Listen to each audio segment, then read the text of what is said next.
Albert Einstein, one of the most influential scientists of the 20th century, ushered in a new era of physics with his theory of relativity. Then came quantum mechanics and the uncertainty principle, challenging the man the world called a genius. God does not play dice. He didn't just oppose quantum mechanics, he was desperate to understand it. He spent years trying to complete a unified field theory that would merge it with his general theory of relativity. But in 1948, he was suddenly diagnosed with an abdominal aortic aneurysm. He underwent surgery, but his condition showed no signs of improvement. Still, Einstein had no intention of giving up his research. In 1955, when the aneurysm ruptured again and he collapsed, Einstein said, "I have done my share. It is time to go." He refused further surgery and chose to let nature take its course. On April 18th of that same year, Einstein took his final breath in a hospital room in Princeton, without ever completing his unified field theory. According to his wishes, his body was cremated and his ashes scattered by a river. And so, the genius of the century slowly faded from people's minds.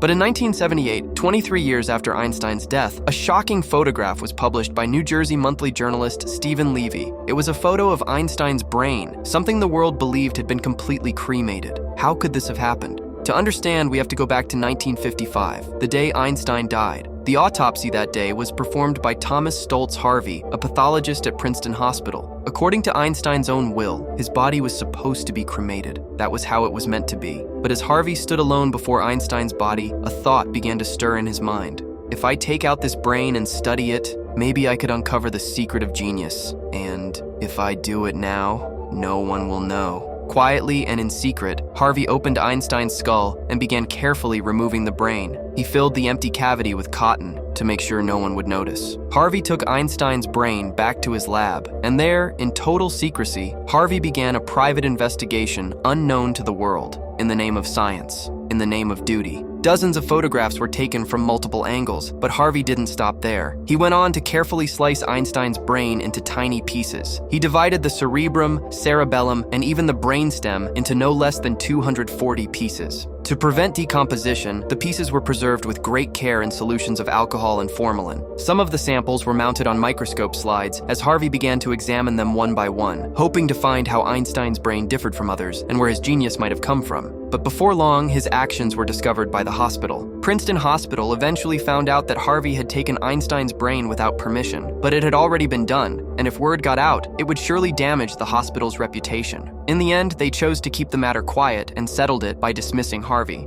Yet, even after being fired, Harvey refused to give up his research on Einstein's brain. He was convinced that if he could analyze and compare all 240 pieces, he would eventually uncover the secret behind Einstein's extraordinary mind. To continue his work, Harvey wandered from one research institute and university to another. But after more than 20 years of searching, all he had found was that Einstein's brain weighed 1,230 grams, slightly less than the average human brain. Feeling the limits of his own work, Harvey began reaching out to scholars around the world, proposing collaborative research. He even sent out portions of Einstein's brain for joint study. Word of this soon reached not only the scientific community, but also journalists and the media. Stephen Levy, a journalist for New Jersey Monthly, met Harvey for their first interview. Proudly, Harvey handed Levy a photo he had taken himself of Einstein's brain. And so, in 1978, photos of Einstein's brain were revealed to the world through Levy's article. The public was stunned and outraged. Sensing the backlash, Thomas Harvey defended himself, claiming, "I didn't steal Einstein's brain, I preserved it for the sake of human progress, and I received permission from Einstein's son, Hans." But by then, Hans had already passed away, and there was no way to verify the claim.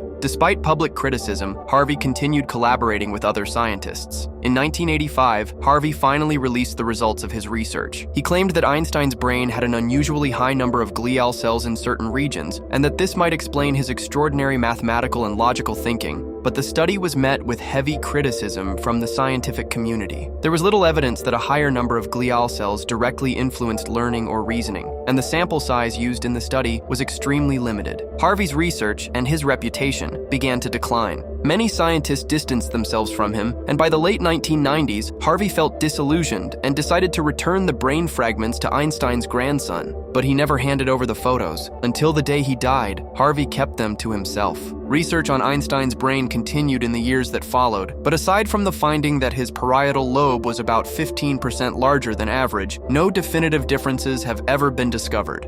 Before his death, Einstein made a final request to his family to cremate his body and scatter the ashes in a place no one would ever know. Though he had been admired and celebrated wherever he went, the last wish of this extraordinary genius was simply to pass away as an ordinary man. He could have lived longer with surgery, but he refused and calmly said, "I have done my share. It is time to go." Though he left behind a legacy of greatness, in his final moments, he may have simply wanted to be remembered as an ordinary person. Perhaps his brain, which was not so different from anyone else's, reflects that final wish. The case of Thomas Stoltz Harvey and the theft of Einstein's brain. Einstein's long-missing brain is now housed at the Mutter Museum in Philadelphia. But people still wonder, was Einstein's genius truly hidden inside his brain?